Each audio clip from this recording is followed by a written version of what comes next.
18 अध्याय का 18वां श्लोक। ज्ञानम ज्ञेयम परिज्ञाता त्रिविधा कर्म चोदना कर्णम कर्म करतेति त्रिविधा कर्म संग्रह।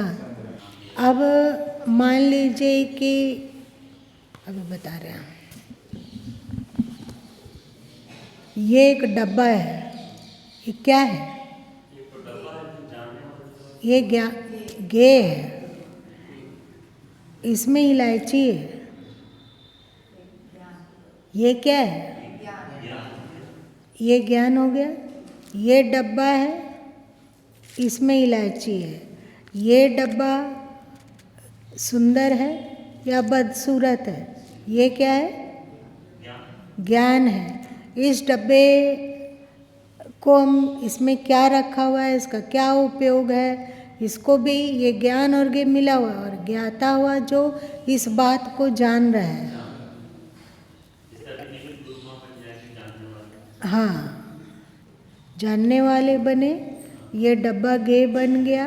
और जिस बुद्धि से हम जान रहे हैं तो वो बोध हो रहा है, वो बोध ज्ञान है। केवल ऐसा नहीं है कि जाना जाने योग्य ये है, गे हो गया, ज्ञान हुआ, गे हो पर ज्ञान ना हो तो इसका क्या महत्व है? क्या है? हम लोग सोचेंगे दूर से कि ये क्या, उसका कोई उपयोग बिना ज्ञान का? तो ज्ञान भी कीमती है और जिसे जाना जा रहा है वो ज्ञ है और जो जानने वाला है वो ज्ञाता है। ठीक? ज्ञान जिसे जाना जा रहा है, जिसको जाना जा रहा है और जो जानने वाला है, ये तीन है। तो ये क्या है? कर्म चोदना। इसका अर्थ क्या होता है? आप एक बात समझिए कि हम लोगों के भीतर बहुत सारी बातों का ज्ञान है। जैसे अभी सुबह है, ये जानते हैं हम लोग, जान रहे हैं। तो अभी सुबह है, ये ज्ञान हो गया। अभी सुबह को सत्संग में आना चाहिए, सत्संग सुन रहे हैं, इस सुबह को क्या होता है ना? उठना है, स्नान आदि करना है, ध्यान करना है, सुमिरन करना है, साधन करना है, ये सब ज्ञ है। और जो इस बात का जिसको जानकारी है वो ज्ञाता है। अब क्या है कि कर्म प्रेरणा और कर्म संग्रह दोनों दो बातें हैं। कर्म प्रेरणा मतलब कभी हमने पहले जाना है, कभी जाना है। जैसे आप,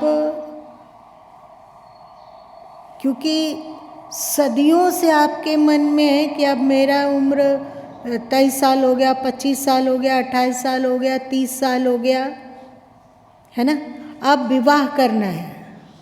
ये आपके भीतर से उठता है कि अब नहीं उठता है? अपने भीतर से,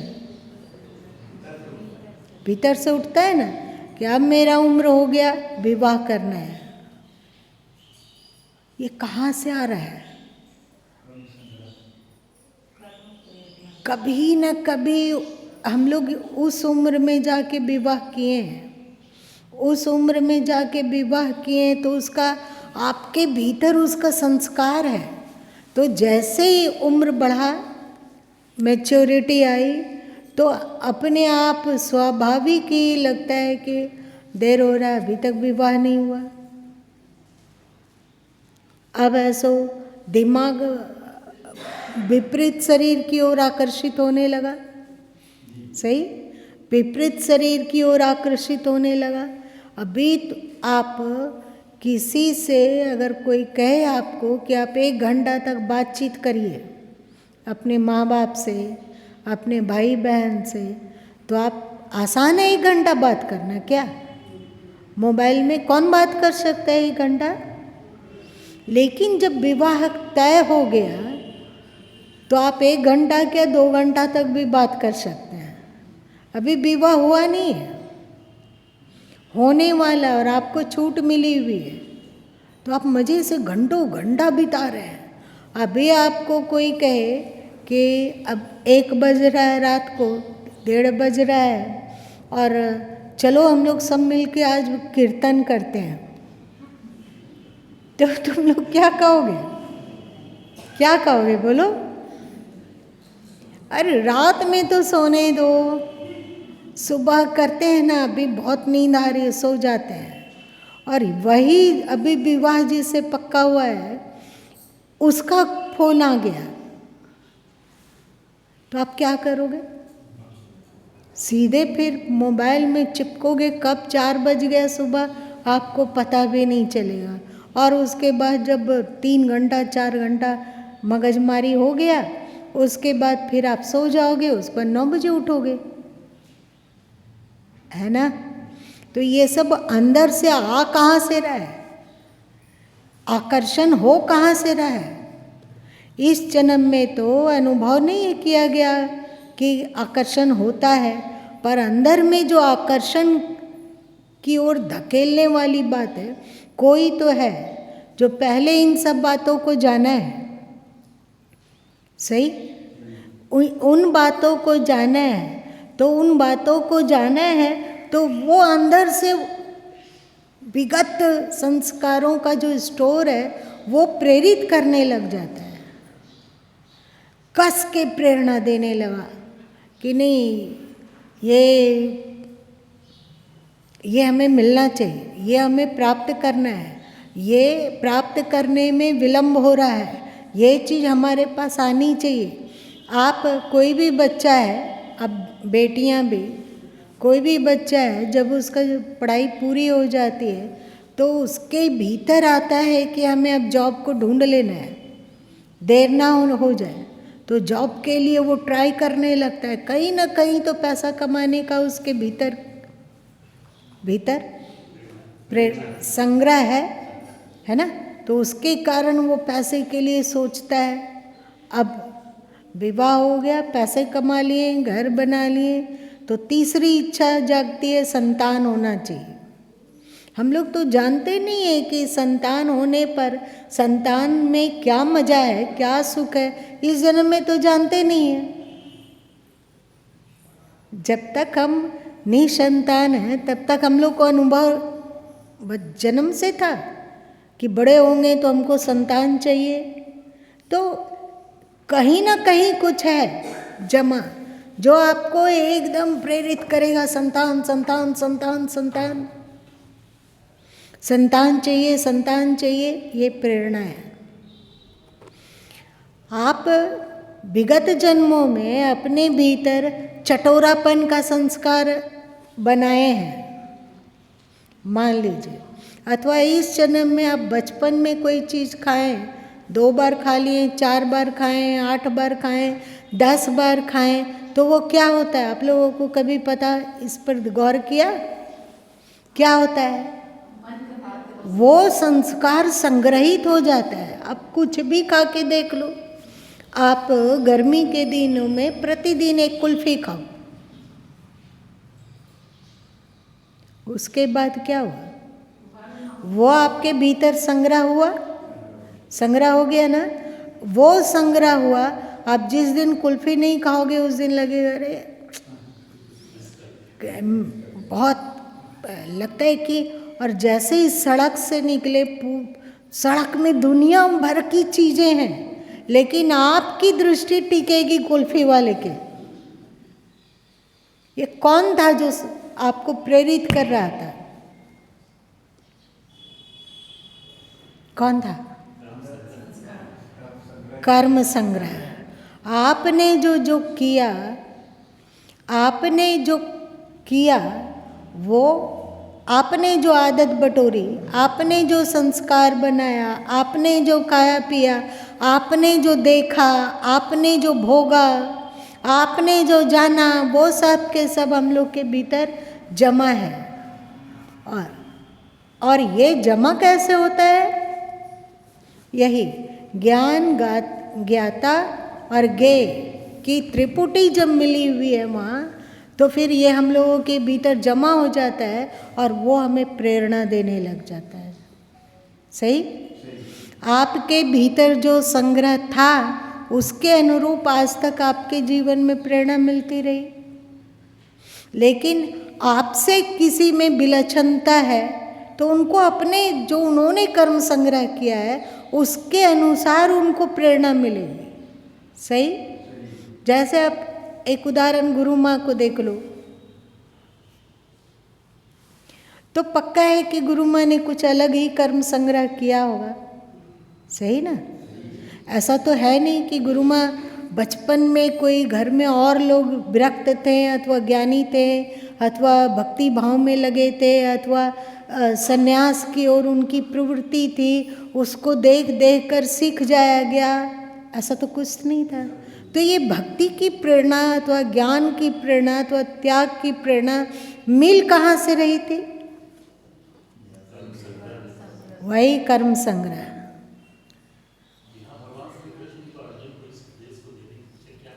अभी बता रहे, पहले इसको तो पूरा कर लीजिए।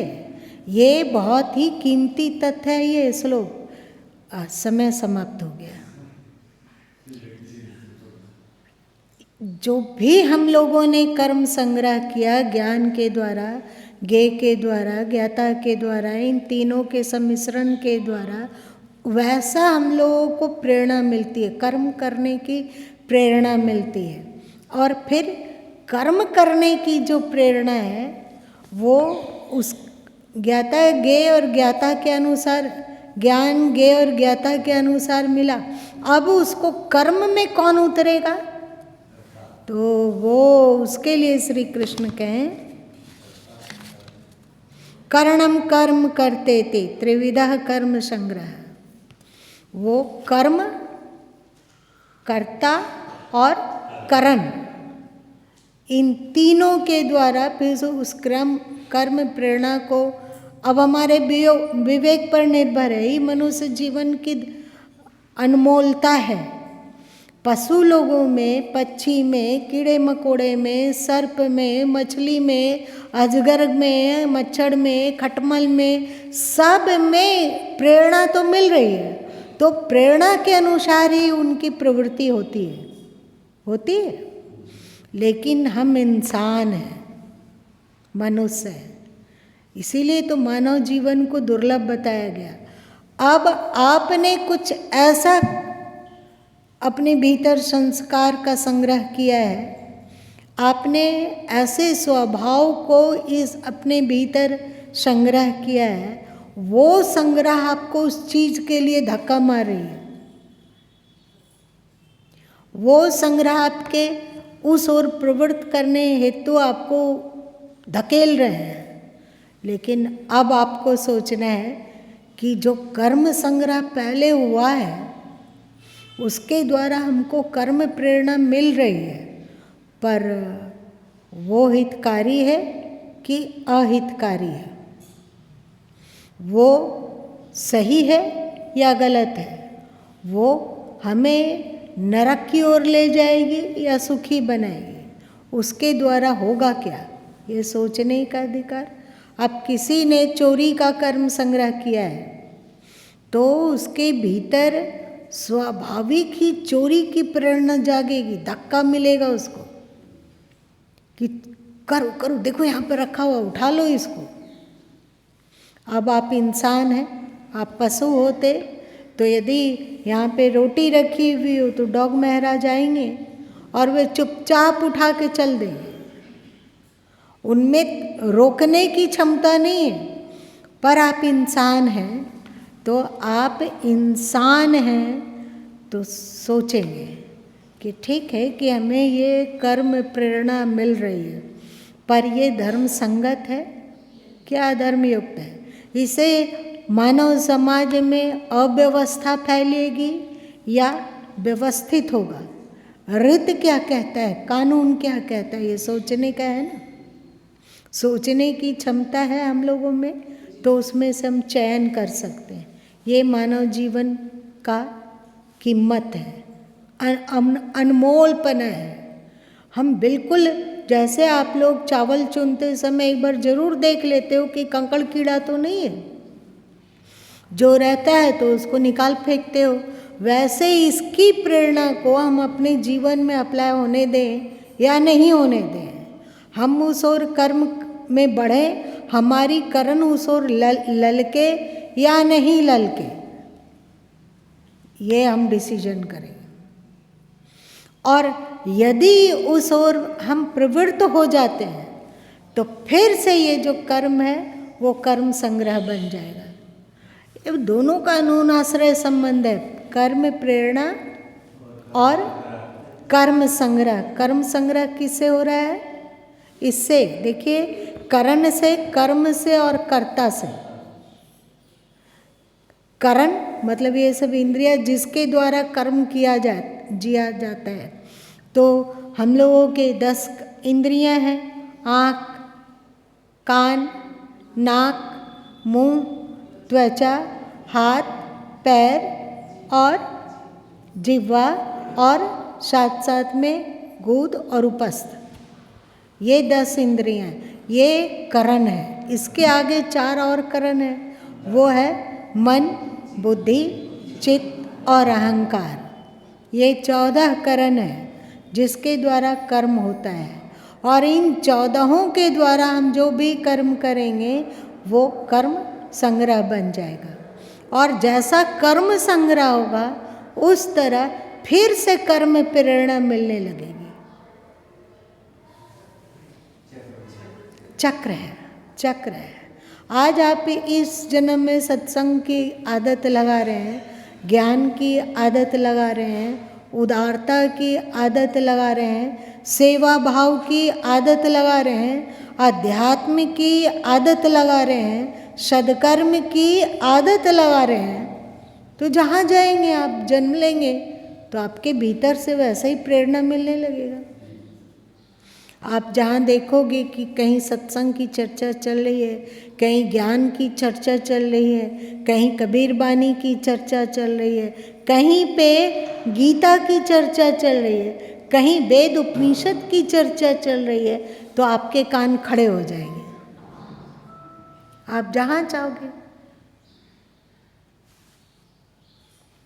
आपका अभी का जो आप कर्म संग्रह कर रहे हैं वो कल आपका कर्म प्रेरणा में रूपांतरित हो जाएगा, कर्म प्रेरणा में रूपांतरित होगा और उस तदनुसार आपको विचार उठने लगेंगे। आज हम लोग जो भी कर रहे हैं, जो भी, ये तो हम अध्यात्म का उदाहरण दिए, जो भी हम कर रहे हैं और उसको 10 बार दोहरा रहे हैं। आप इस जन्म में इमली आपको बहुत पसंद है, आप इमली को देखते ही अपने आप को काबू नहीं कर पाते हो। और कहीं रास्ते में पानी पूरी मिल रही हो, जैसे कि आपकी भाषा में गुपचुप कहेंगे, तो उसको खाए बिना पाँव से गुजर नहीं सकते हो, तो ये क्या हो जाएगा? कर्म संग्रह होगा। आपका चटोरापन इस जन्म में आपको धक्का दे देकर शरीर खराब होते जा रहा है। अब शरीर पचाने के में सक्षम नहीं है, और अब हम जान गए हैं कि उसमें जो खट्टापन है वो इमली और नींबू का नहीं है, वो केमिकल युक्त है। हम जान गए हैं कि उसे जो तला गया है जिसमें, वो पाम ऑयल है, और साथ साथ में एक ही पाम ऑयल में बार बार तलते तलते तलते वो जहरीला बन गया, लेकिन वो लोग उसे फेंक नहीं सकता है, उसी में और तल दिया। ये सब जान लिए, ये सब समझ लिए, लेकिन उस खोमचे के पास से गुजरते हैं तो हम अब बेकाबू हो जाते हैं। होते हैं? आप लोग भी होते हैं क्या? आप लोग तो ये कर्म संग्रह आपने किया इस जन्म में। आने वाले जन्मों में जब आप बच्चे होंगे तो कहीं इमली का पेड़ देखेंगे तो वहाँ चोरी करने लग जाएंगे, कि जाते हैं तोड़ के ले आते हैं कुछ इमली। एक अजीब चक्र भी हुआ है, इसी को तो चक्र कहा गया है। कर्म प्रेरणा, कर्म संग्रह, कर्म प्रेरणा से कर्म संग्रह हुआ, और कर्म संग्रह से फिर से कर्म प्रेरणा वो और अधिक मजबूत हो गया। कर्म में बस यही दो कारण है, कर्म प्रेरणा और कर्म संग्रह। इस चक्रव्यूह में पड़ा हुआ मनुष्य बहुत दुख पाता है, क्योंकि यदि सोच समझकर कर्म संग्रह ना किया जाए तो हम लोगों की हालत खराब हो जाती है, हालत खराब होती है। कर्म संग्रह के अनुसार कर्म प्रेरणा मिलती है और हम पागलों की तरह करते हैं। जो बहुत सारे लोग दारू पीते हैं, हम लोग के पास यदि कोई आ जाए तो उसकी बदबू सहन नहीं होती है, लेकिन जो पियक्कड़ लोग हैं उन लोग को तो उसके बिना वो लाख वादा करते हैं, प्रतिज्ञा करते हैं कि अब से हम नहीं पिएंगे, परंतु समय होते के साथ क्या होता है, बेबस हो जाते हैं। अब यहाँ पर चाहिए आत्मबल। कर्म प्रेरणा तो मिल रही है, इसे पता चल रहा है कि हमारा कर्म संग्रह बेकार कर रहा है, ठीक है। अगर उटपटांग कर्म प्रेरणा मिल रही है तो इसका मतलब हम लोग का कर्म संग्रह व्यर्थ कर रहा है, बेकार बेकार चीज को। अब हमें उस कर्म संग्रह को बदलना है। तो बिना वीर हुए, वीर बहादुर हुए बिना क्या हम अपने कर्म प्रेरणा, कर्म संग्रह को बदल पाएंगे? इसीलिए सदगुरु कबीर साहब जब साखी ग्रंथ का उपदेश करने लग गए तो उन्होंने सूरमा का विशाल संग्रह रख दिया। बहुत ज़्यादा साखियों में वर्णन है सूरमा का अंग, सूरता का अंग, बहादुरी का अंग। वो इसीलिए कि आपको जो कर्म प्रेरणा मिल रहा है उसे आप देखिए कि वो शुभ है कि अशुभ है। अगर अशुभ है तो उसको रिजेक्ट कीजिए, लेकिन रिजेक्ट कीजिएगा तो तुरंत शांत नहीं होने वाला है। बार बार उसी कर्म के लिए आपका कर्म प्रेरणा, जो कर्म संग्रह है, वो आपको धक्का देगा। एक बार यहाँ गुरु माँ ऊपर में बोले थे ना, तमस क्या है? यथास्थिति बनाए रखना। तो यथास्थिति बनाए रखने के लिए हमारे भीतर का वो कर्म संग्रह बिल्कुल बागी हो सकता है। आप क्या करोगे? आप क्या करोगे? हम लोगों का सोचने का पैटर्न वगैरह क्या सब कुछ कर्म प्रेरणा के अनुसार नहीं हो रहा है? हो रहा है। और इसको हम फिर से पुष्ट करते जाएंगे तो वो कर्म संग्रह और मजबूत हो जाएगा, और मजबूत होगा तो कर्म प्रेरणा और जबरदस्त तरीके से हम लोगों के भीतर उभरेगी, और उभरेगी तो फिर हम लोग का क्या दशा होगा? अगर हम अशुभ का चयन करते रहें और अशुभ में लोट पोट करते रहें तो हम अनादि काल तक इसी में लोट, क्योंकि जो हम अभी कर्म संग्रह कर रहे हैं वही कर्म प्रेरणा बन जाएगा। फिर और करो और करो और करो और करो, उससे हम जी रहे हैं कि मर रहे हैं, हमको लाभ हो रहा है कि हानि हो रही है, हमारा स्वास्थ्य बर्बाद हो रहा है कि सही हो रहा है, हमारा संस्कार सही हो रहा है कि गलत की ओर जा रहा है, सब भूल गए। ऐसा रहा तो यही आवागमन चक्र का हेतु है। अब इस बात को समझ में आ गई है श्लोक? चलो आज इतना ही रहना दो। अब आप क्या पूछ रहे थे? भगवान श्री कृष्ण को अर्जुन को ये उपदेश, इसको दूसरा दिन बताएंगे। वैसे मोटा-मोटी ध्यान में आ रहा है तो और स्पष्ट। हाँ, ये बात आपको जो ध्यान में आ रहा है सही है, क्योंकि वे एक क्षत्रिय घर में जन्म लिए हैं और अन्याय और अशुभ के विरुद्ध में लड़ना उनका कर्तव्य है।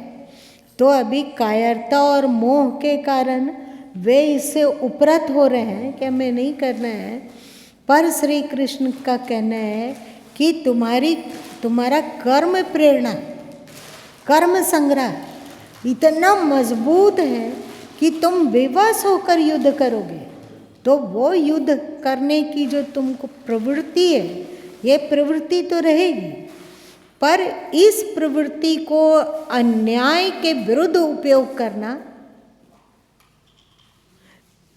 ठीक है ना? और देशद्रोहियों के विरुद्ध इसका उपयोग करना, जो स्त्री और धर्म के को अपमानित करने वाले हैं उसके विरुद्ध में इसके उपयोग करना, मानवता के हित में उपयोग करना, ये धर्म संगत है। इसलिए अर्जुन, तो मोह से मोहित मत हो। कर्म संग्रह और कर्म प्रेरणा के चक्रव्यूह में तुम पड़े हुए हो, अभी से मुक्त नहीं हुए हो, तो क्यों ना उस जो गति है, गति तो होगी, तो उस गति को क्यों ना शुभ और शाश्वत की ओर मोड़ दिया जाए। अपने स्वार्थ के लिए नहीं, हित के लिए, लोकहित के लिए, समाज में सुव्यवस्था लाने के लिए। चल आज इतना ही रहने दे।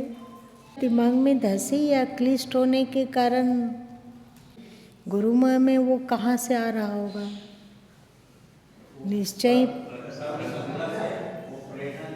निश्चय ही विगत जन्मों में भी शास्त्रों की व्याख्या की गई होगी, पहले भी कभी चर्चा की गई होगी, अथवा इसको कभी न कभी समझा गया होगा, जिया गया होगा।